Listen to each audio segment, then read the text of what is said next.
So I thought the last video I created was going to be the last video, but it's not because here I am again. So you will have to pause this video to make sure that you do everything I do and understand it. We did not get to the data and statistics part of the questions that you all missed, and I wish we did, but we did not. And so I'm gonna have to show you now. And of course, you're using a calculator that you cannot see, so I'm trying to redraw some things. Let's get to it. So it says the number of points scored by a basketball player in the first 8 games of a season are shown below. What would happen to the data distribution if she scored 24, 22, 27, 28 points in her next 4 games?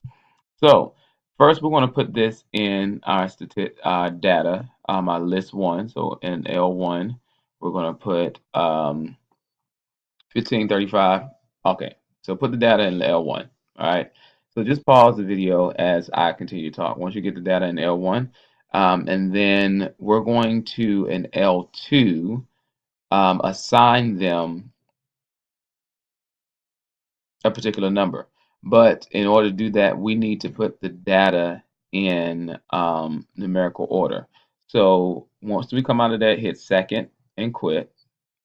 And then we're going to hit stat, calculate. Sorry, no, we're not. We're going to hit stat, and we're going to go to 2, which is sort A. So let me write this down. Stat, sort, and it's A. And then we're going to put list 1. So hit second and then 1 for L1. And this will close parentheses. And this will put the data in order. It'll say done. And what we're doing, we're putting the data in order from least to greatest. So we'll go back to stat and edit. We'll see the data from least to greatest. So you should see 15, 16, 18, 21, 25, 30, 32, 35. All right. So that will put the data in order from least to greatest. So in order to graph this as a box plot, well, sorry, a dot plot, we need to assign those numbers. So technically the 15, 16, 18, 21, 25, 30, 32, 35. These are L1. They need a L2. And that L2 is going to be pretty much these numbers. So we're going to start at 1, and then we're going to put this as 1.1, 1.2, 21 would be 1.3, 25 would be 1.4, 26 would be 1.25, 30 would be 1.5, 32 would be 1.6, and 35 would be 1.7.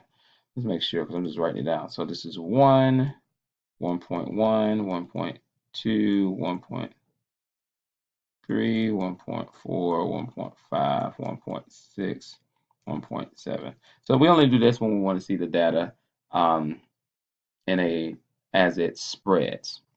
So now we're going to graph this. So you have to make sure that your stat plot is on. So hit second and then go to stat plot, which is the y equals button.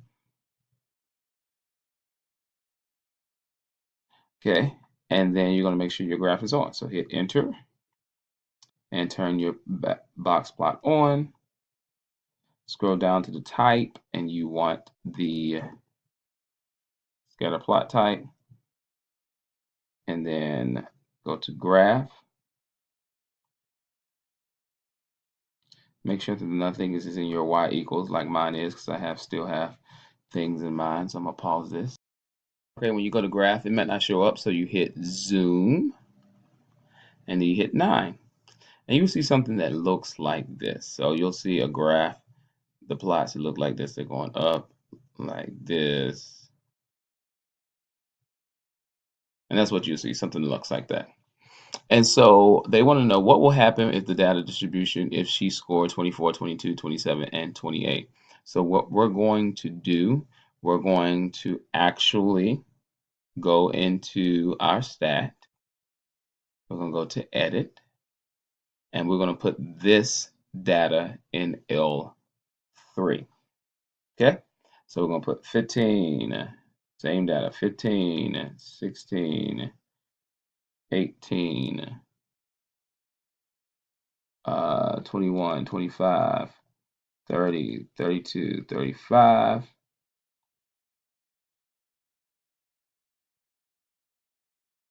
And then we're going to add the data of 24, 22, 27, and 28. Okay, so we're going to put this in order again. So we're going to hit stat, number 2 for sort A, and we're going to sort L3, which is second 3. Then we're going to go back into our stat and our edit, and they should be in order. Okay, so what we now need to do, we need to go into our L2 and we need to add 1.8, 1.9, 2, and then 2.1. And so now we're going to graph this. Okay, but when we graph this, we're going to go to second and stat plot again, but we're going to change our stat plots to L2 for the X list. X list is going to be L2. So hit second and 2, and then the Y list will be L3. And then we're going to hit graph. And because our graphs are off, we're going to hit zoom 9. So notice, look at the new data. So it almost looks the same, but as we can see, it goes up higher. So it says the data distribution will become less peaked and more widely spread. Note, it is more peaked. It is more peaked because peak talks about the height of the data. So this data, it has moved to a different height. So the data distribution is more peaked and less widely spread. The data distribution, it would be more peaked and more widely spread. Well, these 24, 22, 27, 28 are between, or have all entered in between 30 and 32 and 35. So it's not widely spread. It's less widely spread because the dots are more together. That's why the answer is C. Okay, I know that was a lot. I want you to practice this, put it back in there. It only works for this question. So when you get to this question, only do this question. And then when you get to your stat plot, just in case you have to plot this again, you need to change your stat plot back to L1 and L2. Okay, so just do that now. Hit second, stat plot, go into there and press enter and turn your X list to L1, second 1, and your S list to L2, second 2. And so they are there. All right, so we're going to do the next one. The next one is a little more tedious, but y'all just need to see it just in case. All right, so this one right here, it says approximately what percent of the boys' ages is more than 1 year different from the predicted line of best fit. So we need to find the line of best fit. So this is what we're used to. So stat, and then edit, and we're going to put into the numbers. So clear your list. Do not delete, clear. Do not delete, clear. Do not delete, clear. All right, so we're going to go into the data and we're going to put these numbers in. So we got 6, 6, 7, 8, 9, 10, 12.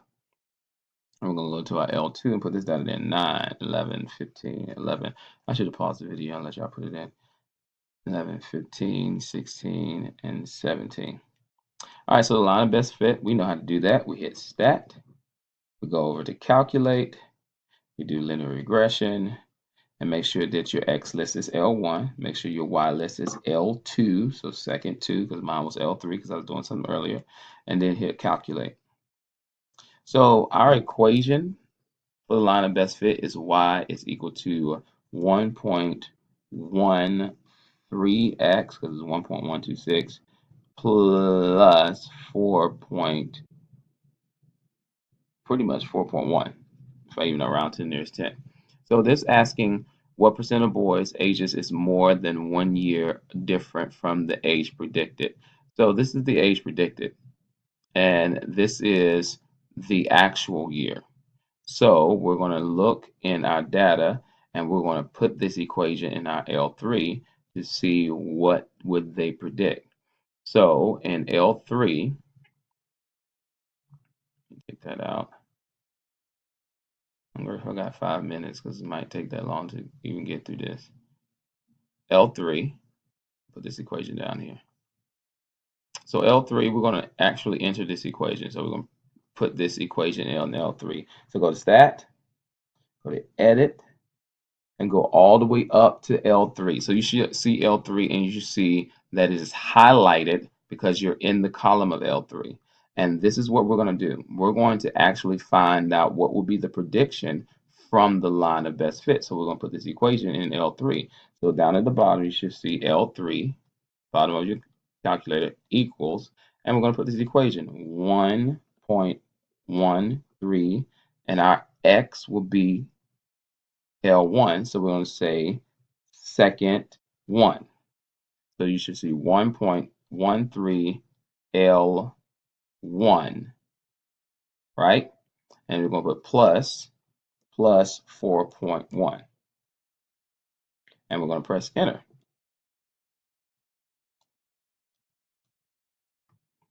And so it says, what percent of boys' ages is more than 1 year different from the age predicted?